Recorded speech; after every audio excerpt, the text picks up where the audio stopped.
Presidency university news headlines. Awami লীগকে নিষিদ্ধের দাবিতে রাজধানীর শাহবাগ মোড়ে চলছে এনসিপি সহ বিভিন্ন রাজনৈতিক দলের গণজমায়েত। এর আগে মধ্যরাতে বিরতি ঘোষণার পর সকালে টানা দ্বিতীয় দিনের মতো সড়ক অবরোধ কর্মসূচি শুরু করে দলগুলো। রাজনৈতিক দল নিষিদ্ধ করলে রাজনৈতিক সমস্যার সমাধান হয় না বলে মন্তব্য করেছেন বিএনপির স্থায়ী কমিটির সদস্য গর্ষচন্দ্র রায়। বলেন, জনগণের আকাঙ্ক্ষা বিরোধী রাজনৈতিক দল সময়ের পরিক্রমায় এমনিতেই বিলুপ্ত হয়ে যায়।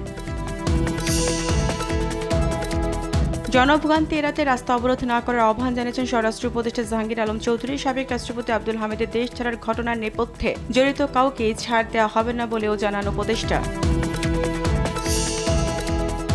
আব্দুল হামিদের দেশ ত্যাগে সরকারের কেউ অবশ্যই জড়িত বলে অভিযোগ করেছেন বিপ্লবী ওয়ার্কার্স পার্টির সাধারণ সম্পাদক সাইফুল হক। বলেন, মাত্র কয়েকজনকে বরখাস্ত করে এই দায় এড়াতে পারে না স্বরাষ্ট্র উপদেষ্টা।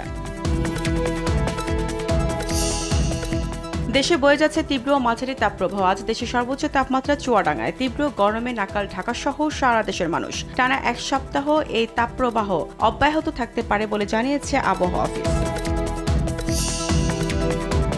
পৃথিবীকে বাসযোগ্য করতে হলে মানুষের পাশাপাশি প্রাণী সত্তায় ভারসাম্য প্রতিষ্ঠা এবং বন ও প্রাণী রক্ষা করতে হবে। ঢাকা বিশ্ববিদ্যালয়ে এক অনুষ্ঠানে এই কথা বলেন পরিবেশ উপদেষ্টা সৈয়দা রেজওয়ানা হাসান। চলে গেলেন কিংবদন্তি লোকসঙ্গীত শিল্পী ও গবেষক মোস্তফা জামান আব্বাসী। শনিবার ভোরে বনানীর একটি হাসপাতালে চিকিৎসাধীন অবস্থায় মারা যান তিনি। মৃত্যুকালে তার বয়স হয়েছিল 87 বছর। দাফন আজিমপুরে।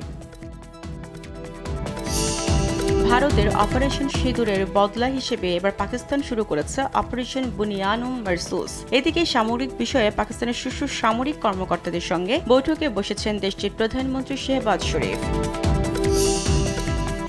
ফিলিস্তিনে ইসরায়েলের হত্যাযোগ্য উচ্ছেদ আরেকটি জাতিগত নিধনের দিকে নিয়ে যাচ্ছে বলে শুক্রবার সতর্কবার্তা দেয় জাতিসংঘের বিশেষ কমিটি। এদিকে গাজায় ইসরায়েলের সর্বশেষ বিমান হামলায় 27 ফিলিস্তিনি নিহত, আহত আরও 87।